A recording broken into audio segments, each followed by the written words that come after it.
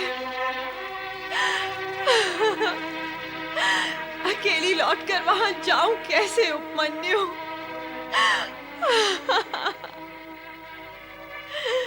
अरे वहां ना जाऊं तो फिर कहाँ जाऊं? उपमन्यु! ओम नमः शिवाय, ओम नमः शिवाय, ओम नमः शिवाय, ओम नमः शिवाय, ओम नमः शिवाय, ओम नमः शिवाय, ओम नमः शिवाय, ओम नमः शिवाय, ओम नमः शिवाय, ओम नमः शिवाय, ओम नमः शिवाय, ओम नमः शिवाय, ओम नमः शिवाय। ये तो किसी बालक की पुकार है स्वामी। हाँ, बालक ही है। वो आपको पुकार रहा है। सुन लो उसकी करुण पुकार। मुझे ही नहीं, तुम्हें भी। हमारे साथ साथ मातृत्व के लिए वो तुम्हें भी पुकार रहा है। मुझे? मुझे क्यों? वो तो ओम नमः शिवाय कहकर आपको नमन कर रहा है। शिव में शिवा भी तो समाई हुई है। ध्यान से सुनो, तुम्हें हमारे नाम के साथ साथ अपना नाम भी सुनाई देगा। पर ये बालक है कौन? प्रतीक्षा करो देवी, कुछ समय पश्चात तुम्हें अपने प्रश्न का उत्तर मिल जाएगा।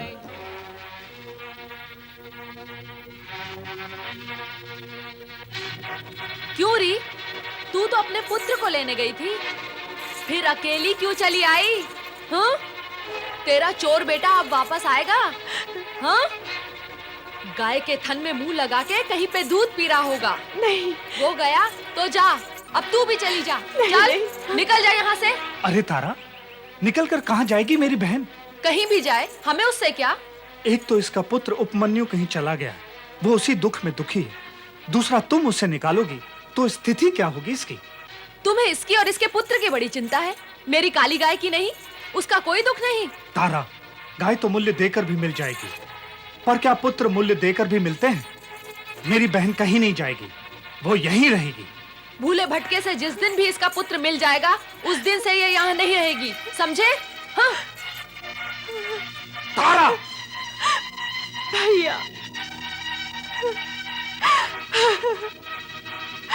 उपमन्यु। ओम नमः शिवाय, ओम नमः शिवाय, ओम नमः शिवाय, ओम नमः शिवाय, ओम नमः शिवाय, ओम नमः शिवाय, ओम नमः शिवाय, ओम नमः शिवाय, ओम नमः शिवाय, ओम नमः शिवाय, ऋषि व्याघ्रपाद का पुत्र उपमन्यु नमः शिवाय, शिव आराधना में निमग्न है।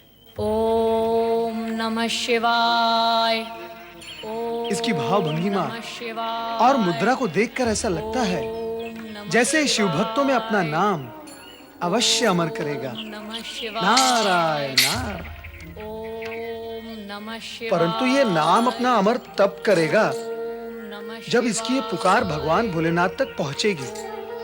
प्रश्न ये उठता है कि अब तक इसकी पुकार भोलेनाथ तक क्यों नहीं पहुंची? नमः शिवाय, यहाँ प्रश्न उठाने से क्या लाभ होगा नारद? प्रश्न तो वही उठना चाहिए जहाँ भगवान भोलेनाथ विराजमान हो। नमः शिवाय, नारायण नारायण। नमः शिवाय, ओम नमः शिवाय, ओम नमः शिवाय, ओम नमः शिवाय, ओम नमः शिवाय, ओम नमः शिवाय, ओम नमः शिवाय, ओम नमः शिवाय, ओम नमः शिवाय, ओम नमः शिवाय। नाथ, कहाँ अदृश्य हो गए? नारायण नारायण नारायण। अरे भगवान भोलेश्वर कहाँ चले गए? माता पार्वती, मेरा प्रणाम स्वीकार करते हुए आप मुझे ये बताएं कि आपने भगवान भोलेनाथ को कहाँ भेज दिया? नारद, वे मेरे भेजे हुए कहीं जाते हैं क्या? जब उनका भक्त उनका नाम भजता है तो वो भागते हैं, फिर वे किसी की नहीं सुनते।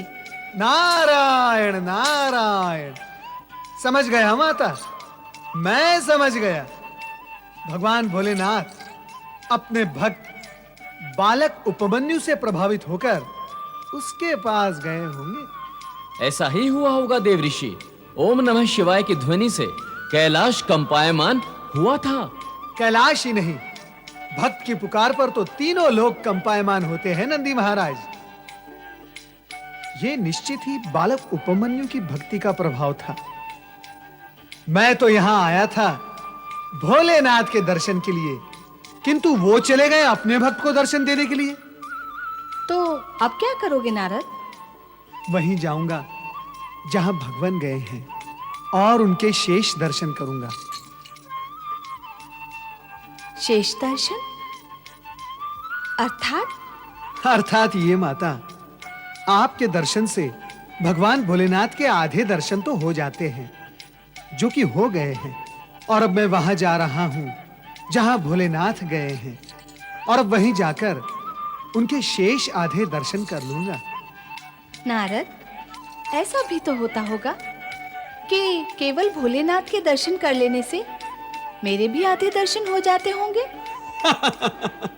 नहीं माता नहीं, ऐसा सर्वथा नहीं होता। माता, ये सत्य केवल एक मार्गी यात्रा करता है। एक मार्गी यात्रा कैसी होती है नारद?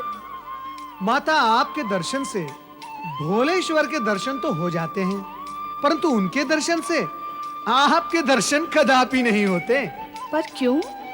वो इसलिए माता कि आप शक्ति हैं और वो शिव। मूल प्रेरणा स्रोत तो आप है, नारी ही तो मूल प्रेरणा होती है। नारद, तुम तो बाल ब्रह्मचारी हो, तुम्हें ये नारी ज्ञान कब और कहां हो गया? यदि कोई विचार है विवाह का तो कन्या देखी जाए तुम्हारे लिए। शिव शिव शिव शिव शिव शिव, नारायण नारायण। नमः शिवाय। ओम नमः शिवाय। ओम नमः शिवाय। ओम नमः शिवाय। ओम नमः शिवाय। ओम नमः शिवाय। ओम नमः शिवाय। ओम नमः आंखें खोलो उपमन्यु,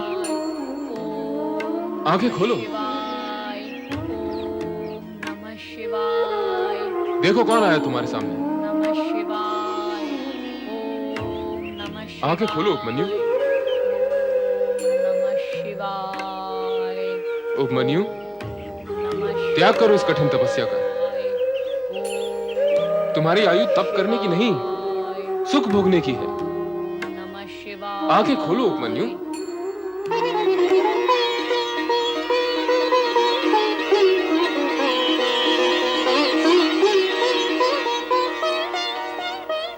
प्रिय उपमन्यु, मैं तुम्हारी दरिद्रता दूर करने आया हूं, तुम्हें स्वर्ग का सुख प्रदान करने आया हूं। ऐसा सुख जिसकी तुमने कभी स्वप्न में भी कल्पना नहीं की होगी। आप स्वर्ग के राजा इंद्र महाराज हैं? हाँ, स्वर्ग का अधिपति देवराज इंद्र हूं मैं। आपको अनेकानेक प्रणाम। पर इंद्र महाराज, मैंने न तो आपकी आराधना करके आपको बुलाया और न स्वर्ग के सुख की कामना की है, फिर क्यों आप मेरी आराधना में विघ्न डालने आ गए हैं? क्या मैं तुम्हारी आराधना में विघ्न डालने आया हूं? अरे भोले बालक, मैं तो तुम्हारा हित करने आया हूं, पर ये तो बताओ कि तुम आराधना किसकी कर रहे हो? देवों के देव भोलेनाथ भगवान शिव की। अरे अरे अरे अरे, उस भभूतधारी भूतनाथ की आराधना कर रहे हो तुम?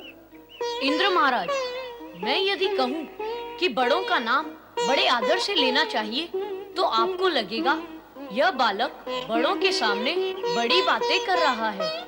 आप तीनों लोकों में पूजे जाने वाले भगवान शिव का नाम छोटे मन और खोटे शब्दों से ले रहे हैं। अरे बालक होकर बड़ों की भांति तर्क करता है। सत्य को समझने की ना तेरे पास आयु है ना अनुभव, फिर ज्ञान कहां से होगा? मैं तेरा हित सोच रहा हूँ बालक। मेरा हित सोचने के लिए भगवान शिव को अपशब्द कहना क्या आवश्यक है इंद्र महाराज? नहीं उपमन्यु, उन्हें अपशब्द कहना मेरा अभिप्राय नहीं। मेरा अभिप्राय तो केवल इतना है कि तुम्हें यह ज्ञान दे सकूं कि शिव की आराधना में अपना समय नष्ट न करो। तुम्हें तनिक भी लाभ होने वाला नहीं है। तुम स्वयं सोचो, जिसके पास भभूत के अतिरिक्त अन्य कुछ भी नहीं है, वो तुम्हें क्या देगा? देने लेने का विचार तो व्यापारी करते हैं इंद्र महाराज, आराधना करने वाले आराधक नहीं। मेरी माता और स्वर्गीय पिता ने मुझे यही ज्ञान दिया है कि इस जगत में शिव से श्रेष्ठ अन्य कोई वरदाता है ही नहीं, और माता पिता का दिया हुआ ज्ञान कभी असत्य नहीं होता। वो शमशान वासी और श्रेष्ठ वरदाता? किस भ्रम में पड़े हो उपमन्यु? मेरे भ्रम के कारण आप क्यों चिंता में पड़े हैं इंद्र महाराज? अपना भ्रम मुझे प्रिय है। आपसे विलंब प्रार्थना है कि आप यहाँ से चले जाएं और मुझे शिव आराधना करने दें। अरे निर्बुद्धि, तू तो ज्ञान शून्य और अनुभव शून्य है। तुझे तो ज्ञान ही नहीं है कि शिव कभी किसी का कुछ हित नहीं करता। मैं स्वर्ग का सम्राट, देवताओं का राजा, स्वयं तेरे पास आया हूँ तेरे दुख निवारण के लिए, तुझे स्वर्ग ले जाने के लिए, स्वर्गीय सुख सुविधाएं प्रदान करने के लिए, और तू है कि अपनी हट पर अड़ा हुआ है। अरे मूर्ख बालक, बड़े बड़े ऋषि मुनि और ध्यानी ज्ञानी भी निरंतर कठोर तपस्या करने के पश्चात स्वर्ग की एक झलक तक नहीं पा सकते, और मैं तुझे वहां का स्थान और सुख उपलब्ध करवा रहा हूँ। इंद्र महाराज, आप तो अपनी गरिमा भी भूल गए। अब मुझे तो लाज आती है आपसे कुछ कहते हुए। आपको उत्तर देने के लिए यदि मेरे शब्दों में कठोरता आई तो उसका प्रभाव मेरी आराधना पर पड़ेगा। कहो तो, तुम कहना क्या चाहते हो? यही कि आपने मुझे क्या कोई भूखा या लोभी पक्षी समझ लिया है, और क्या आपका स्वर्गीय सुख कोई दाना है जिसे आप बार बार मेरी ओर फेंक रहे हैं ताकि मैं उसे चुग लूं और भगवान शिव की आराधना से विचलित होकर लोभ से भरे आपके सुखजाल में फंस जाऊं? नहीं, ऐसा नहीं होगा। अब आप चाहे रहे अथवा जाएं, मैं अपने आराध्य भगवान शिव के चरणों में जाता हूँ। ओम नमः शिवाय।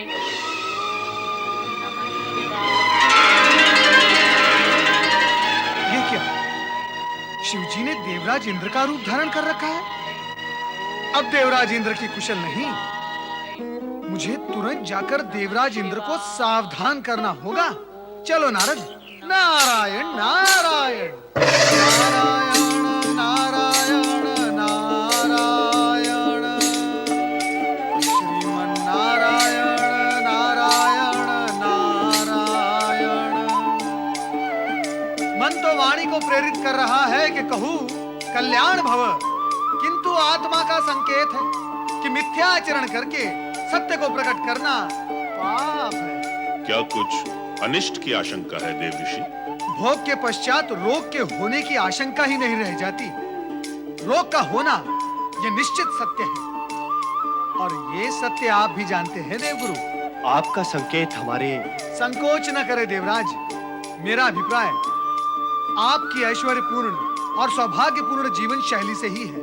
मैं तो आपको और समस्त देवगण को बधाई देना चाहता हूँ कि विधाता ने आपको कैसा विलासपूर्ण जीवन प्रदान किया है। स्वर्ग का संपूर्ण सुख, सौंदर्य और यौन यहाँ उन्माद है। गीत, संगीत और नृत्य की मादकता यहाँ है। क्या कुछ नहीं, यहाँ सब कुछ है। ये सब तो भोग के साधन है देवर्षि, परंतु आप तो रोग की चर्चा कर रहे थे। हाँ देवराज, भोगी जब तक भोगों को भोगता है तब तक रोग आपस में चर्चा करते हुए भोगियों के समीप आ ही पहुंचते हैं। नारायण नारायण। देवर्षि, आपकी वाणी में व्यंग का भार अनुभव हो रहा है। अभी तक आपको अनुभव ही हो रहा है, क्या नहीं हुआ?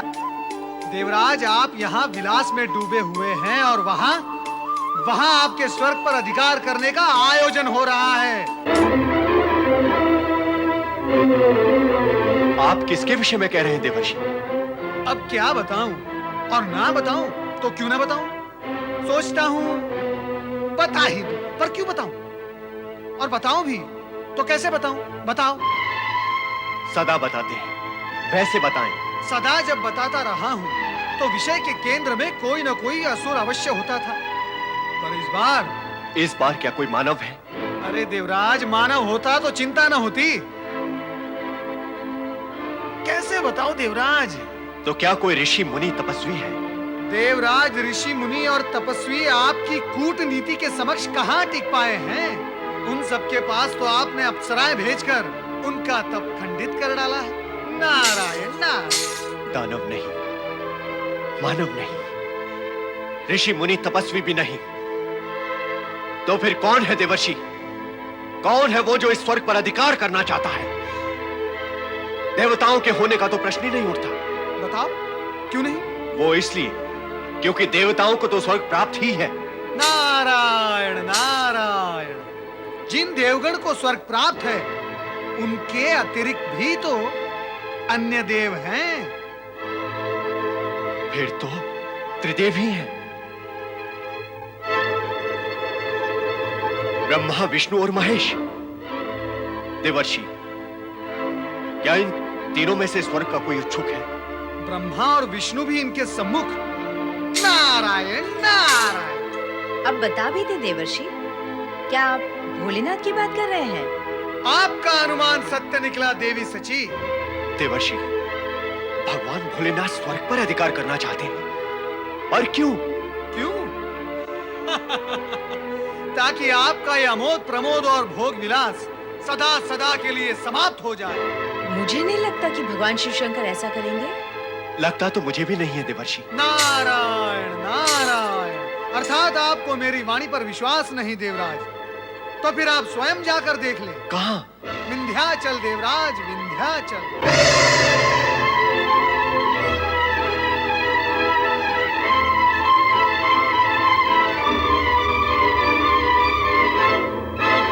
गुरुदेव, ये क्या अनिष्ट होने जा रहा है? देवराज, अवश्य आपसे भूल हो गई है। आपको शीघ्र ही भोलेनाथ के पास जाकर उनसे क्षमा याचना मांगनी चाहिए। यह तो अटल सत्य है कि देव ऋषि कभी असत्य भाषण नहीं करेंगे। ओम नमः शिवाय, ओम नमः शिवाय, ओम नमः शिवाय, ओम नमः शिवाय। हे भक्त, अब आरंभ होती है तेरी भक्ति की अग्नि परीक्षा। नमः शिवाय, ओम नमः शिवाय,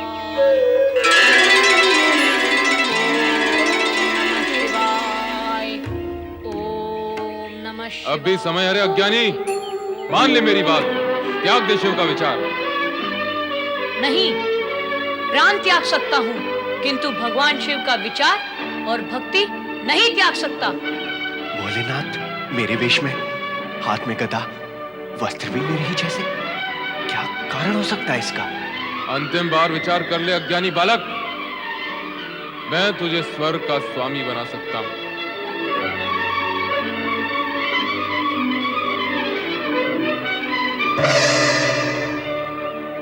नहीं चाहिए मुझे स्वर्ग, मुझे केवल शिव दर्शन चाहिए, शिव चरणों का प्रसाद चाहिए। बोलो, दिला सकते हो? नहीं, बस तुम मुझे क्या शिव दर्शन कराओगे? मैं स्वयं शिव को प्रसन्न करूंगा। ओम नमः शिवाय, ओम नमः शिवाय,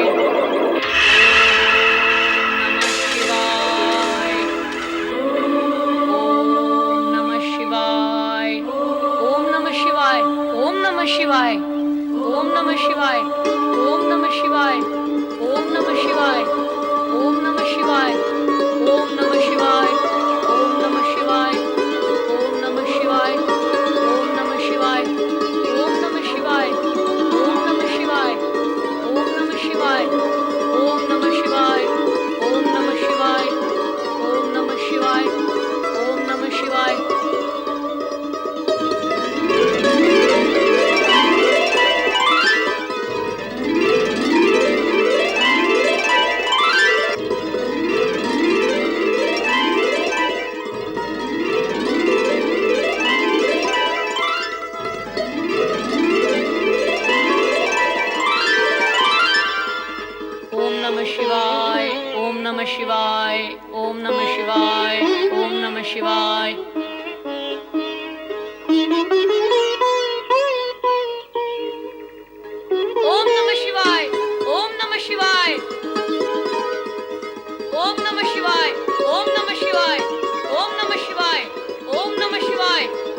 नमः शिवाय, ओम नमः शिवाय, ओम नमः शिवाय। माता पार्वती, मां भगवती, कहां हैं आप? मेरा कष्ट दूर करें मां भवानी, मेरा कष्ट दूर करें, रक्षा करें मेरी माता, रक्षा करें। देवराज इंद्र, आप इतने व्यथित क्यों हैं? उठिए, बताइए क्या हुआ? अभी तक तो कुछ हुआ नहीं है मां, किंतु होगा तो अनर्थ होगा। इस अनर्थ से मेरी रक्षा करें माता, इस अनर्थ से मेरी रक्षा करें। देवराज इंद्र, उस अनर्थ का नाम तो बताइए। मां, भगवान शिव मेरा रूप धारण करके स्वर्ग पर अधिकार करने और उसे उपमन्यु को देने का विचार कर रहे हैं। पर वे हैं कहाँ? विंध्याचल के वन में। वहां वे उस शिव भक्त बालक पर क्रोधित और कृपालु एक साथ हो रहे हैं। बालक पर? हाँ। सर्वथा असंभव। भोलेनाथ शिव भक्त बालक पर क्रोधित हो ही नहीं सकते। लगता है आपको भ्रम हुआ है देवराज। हाँ, वे कृपालु अवश्य हो सकते हैं। भ्रम का प्रश्न ही नहीं उठता है माता। स्वयं देवऋषि नारद ने मुझे बताया कि भगवान शिव शंकर ने स्वर्ग पर अधिकार करने का निश्चय कर लिया है। माता, आप चलकर उन्हें समझाएं कि वो मुझ पर दया करें। चले माता। चलना ही होगा। माँ, आपको मेरी रक्षा करने के लिए कृपा करनी ही होगी, विलंब न करें। चले माता। ओम नमः शिवाय, ओम नमः शिवाय। हे शिव भगवान, मैं आपकी शरण में आया हूँ। मुझे जितना आता है, जैसा आता है, मैं आपका नाम ले रहा हूँ, आपको पुकार रहा हूँ। मैं तो माँ को भी माँ कहकर पुकारता हूँ तो वो आती है। आप भी शिव हैं, ओम है। मेरी पुकार सुनो, मुझे दर्शन दो भगवान, मुझे दर्शन दो। तुम तो सारे जगत के पिता हो। मैंने सुना है कि माता पिता तो बालक की एक पुकार पर दौड़े चले आते हैं। फिर आप क्यों नहीं आ रहे? क्या मुझसे अप्रसन्न है? बोलो भगवान, बोलो बोलो जगत पिता, बोलो। अरे हठधर्मी बालक, तू फिर विचार कर ले, तुझे स्वर्ग मिल सकता है। तेरी माँ और तेरे पूर्ण परिवार को स्वर्ग सुख मिल सकता है। आप यहाँ भी आ गए? तेरी भलाई के लिए। तेरी माँ को स्वर्ग सुख मिलेगा तो तेरा पुत्र धर्म सफल हो जाएगा। और धर्म की सफलता से बढ़कर अन्य क्या कर्म और उपलब्धि हो सकती है रे बालक? धर्म और कर्म का ज्ञान तेरे जीवन को सुखी बनाएगा। नहीं नहीं नहीं, मुझे धर्म कर्म जानना भी नहीं है। मुझे केवल शिव दर्शन चाहिए। शिव दर्शन, शिव दर्शन।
बाबा चल, चलती हूँ तेरे साथ।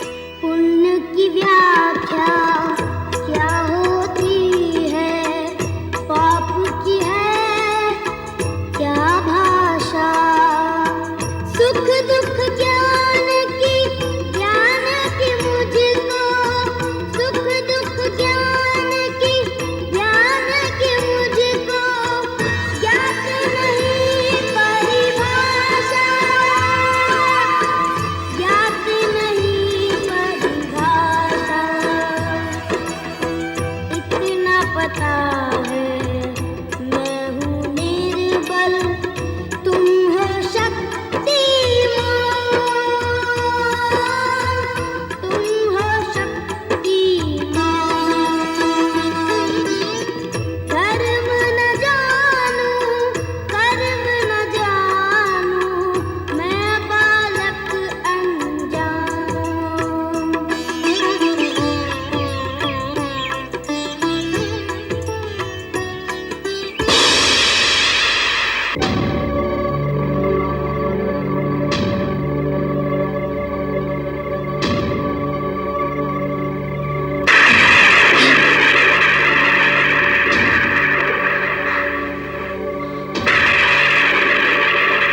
भोलेनाथ, मेरी रक्षा करो।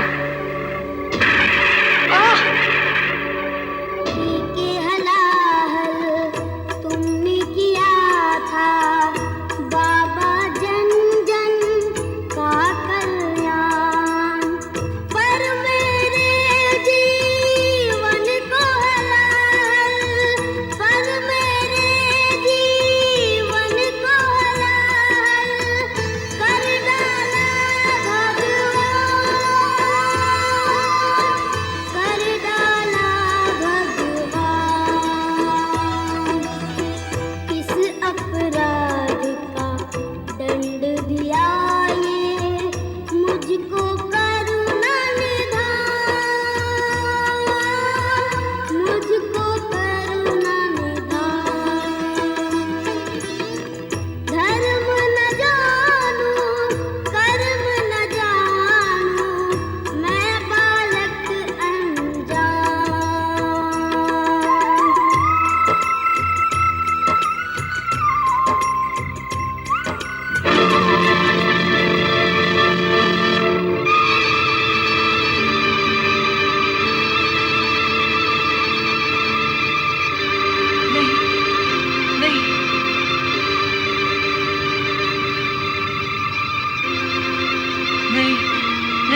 उपमन्यु, मैं तुम्हारा आराध्य शिव हूं। आंखें खोलो पुत्र, आंखें खोलो।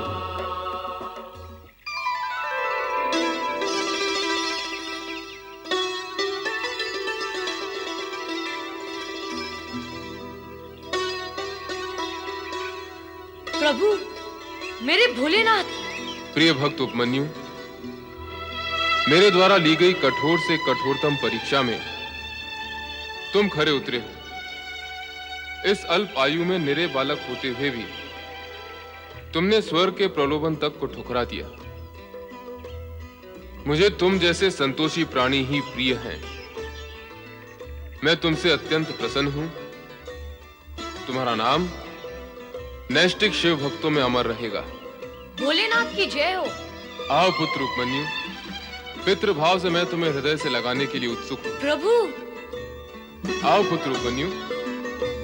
मेरे आराध्य, मेरे भोलेनाथ, मेरे शिव, मेरे भगवान, मेरे स्वामी, मेरे आराध्य, मेरे भोलेनाथ, मेरे शिव। मैंने कहा था ना देवी कि तुम्हारा पुत्र वियोग शीघ्र ही समाप्त होगा। ये देखो, तुम्हें उपमन्यु के रूप में एक और पुत्र प्राप्त हुआ है। इसे तुम अपनी ममता का वरदान दो। जाओ पुत्र। माता पार्वती को प्रणाम। पुत्र उपमन्यु,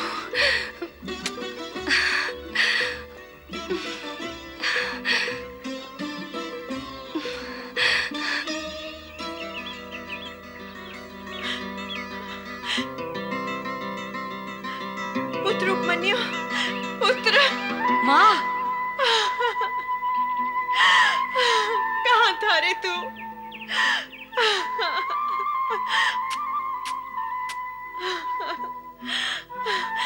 तूने मेरा स्वप्न साकार कर दिया पुत्र। स्वयं भगवान शिव और माता पार्वती ने तुझे अपना पुत्र स्वीकार किया है। अरे, शिव और पार्वती की जो कृपा तुझे प्राप्त हुई है वो तो देवगण भी प्राप्त नहीं कर सकते। देव तुल्य संपदा प्राप्त कर ली तूने पुत्र। देवराज, आज तो आप प्रसन्न मुद्रा में हैं, किंतु इससे पूर्व जब आप आए थे तब आपके मुख पर भय और चिंता व्याप्त थे। भगवान, एक तो देवर्षि नारद की सूचना, तत्पश्चात स्वयं मैंने सुना था कि आप उपमन्यु को स्वर्ग का स्वामी बना रहे हैं। उसे स्वर्ग का स्वामी बनाने के लिए स्वर्ग के पूर्व स्वामी अर्थात मुझसे स्वर्ग का हरण होना भी तो आवश्यक होता। इसीलिए मैं दुविधा की स्थिति में था। सत्य तो यह है देवराज कि नारद ने आपको भ्रमित किया और आप यहां चले आए, किंतु जो कुछ आपने देखा और सुना वो भी सत्य नहीं था। समझ गया भोलेनाथ, वो सब आपकी लीला थी। उपमन्यु की परीक्षा और आपकी लीला का ज्ञान उस समय मुझे नहीं हो सका था। भगवान, मैं अपने अज्ञानपूर्ण आचरण के लिए लज्जित हूं और क्षमा याचक भी। भोलेश्वर, मुझे क्षमा करें।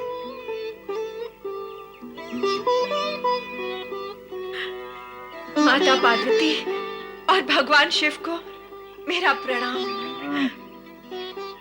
भगवान, मेरे पुत्र उपमन्यु ने दरिद्रता में जन्म लिया और दरिद्रता में ही पला। इसने घोर कष्ट सहे हैं दीनानाथ। सुख के नाम से तो कभी इसका परिचय ही नहीं हुआ।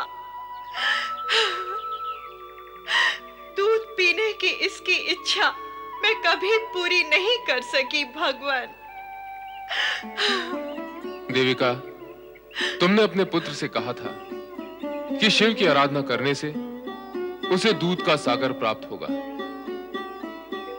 तुम्हारी इसी वाणी को सत्य प्रमाणित करने के लिए हम इसी समय उपमन्यु को क्षीर सागर प्रदान करते हैं, जो कभी भी समाप्त नहीं होगा। आओ मेरे साथ।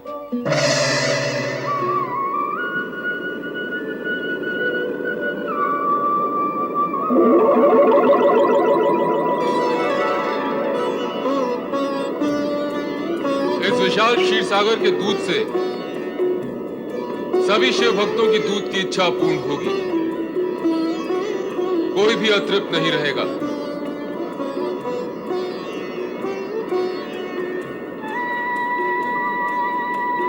पुत्र, मैं तुम्हें अक्षय वरदान देती हूँ कि तुम चिर कुमार रहकर शिव भक्ति तथा ज्ञान के प्रकाश द्वारा जन जन में भक्ति और सद्भावना का प्रचार प्रसार करते रहोगे।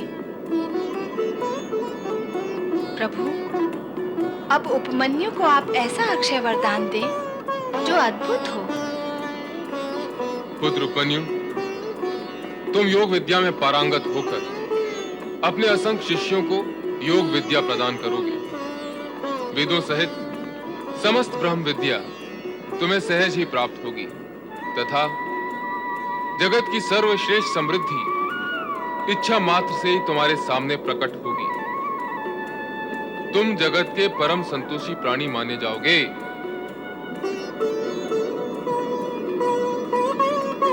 प्रभु, आपकी कृपा के अतिरिक्त अन्य मुझे कुछ भी इच्छा नहीं है। ओम नमः शिवाय। प्रणाम देवेश्वर, प्रणाम माता। आपके दर्शन हुए और क्या देवर्षि? और यही माता कि आपके साथ साथ आपके इस भाग्यशाली पुत्र के भी दर्शन हो गए, जो भाग्य के विषय में देवगण से अधिक भाग्यशाली सिद्ध हुए हैं। हाँ नारद, उपमन्यु के रूप में पार्वती को एक और पुत्र की प्राप्ति हुई है। केवल माता पार्वती को? नारायण नारायण। प्रभु, माता पार्वती जिसकी माता है उसके पिता भी तो आप ही हैं। आप दोनों को पुत्र प्राप्ति के लिए बधाई हो। तुम्हारी बधाई तो हम ग्रहण कर लेंगे नारद, किंतु तुम्हारी लीला अत्यंत कष्टकारक होती है। मेरी लीला? नारायण नारायण। हे त्रिकालदर्शी, लीलाकारी तो आप हैं। मैं कहाँ ये लीला वीला जानता हूँ। जानते ही नहीं, तुम लीलाएं करते भी हो। तुमने हमारा इंद्र रूप देखकर इंद्र को भयभीत कर दिया था। देवराज इंद्र की सभी इंद्रियां डामाडोल हो गई थी। वो सब कुछ तो अब सिमट चुका है, किंतु अब उपमन्यु को हमारे पुत्र के रूप में देखकर तुम कहीं कार्तिकेय और गणेश को भ्रमित मत कर देना। नारायण नारायण। कहाँ देवराज इंद्र और कहाँ आप दोनों में धरती आकाश जितना अंतर है, तो मेरे आचरण में भी आप दोनों के प्रति अंतर अवश्य होगा। प्रभु, मेरा विचार है अब आपसे आज्ञा लेनी चाहिए। हम भी साथ चलेंगे नारद। हमारा आशीर्वाद सदा तुम्हारे साथ है उपमन्यु।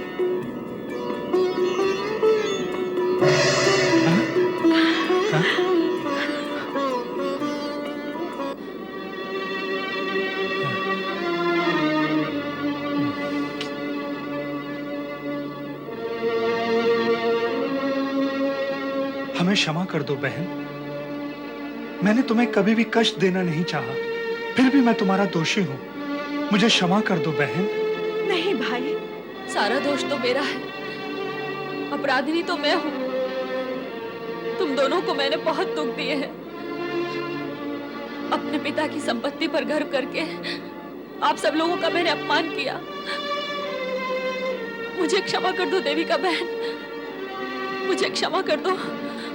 मामा जी और मामी जी, आप दोनों व्यर्थ ही चिंता कर रहे हैं। जो कुछ हुआ, जो हो रहा है और जो होगा, वह सब भगवान शिव की कृपा से हुआ है। वे मेरी परीक्षा ले रहे थे। वे अप्रत्यक्ष परीक्षक थे और आप प्रत्यक्ष। परीक्षा पूर्ण हो चुकी है। अब आप अपने आप को दोषी न माने। सब प्रसन्न हैं। आप भी प्रसन्न रहिए। मेरी तो भगवान शिव से यही प्रार्थना है कि आपको भी वही सुख संपत्ति प्राप्त हो जो आपको कभी सुलभ नहीं हुई।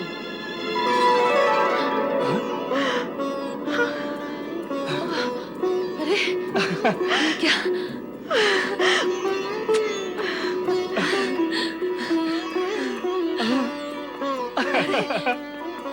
राजा रानी बन गए और अपना बेटा राजकुमार। ये तो अपने प्रिय उपमन्यु की वाणी का ही चमत्कार है। बहन देविका, उपमन्यु के कारण हमें दूर से भगवान भोलेनाथ और माता पार्वती के दर्शन भी हुए और ये वैभव भी। हमारे लिए सुख वैभव की इच्छा कर हमें सब कुछ प्रदान करने वाला स्वयं इस साधु वेश में क्यों?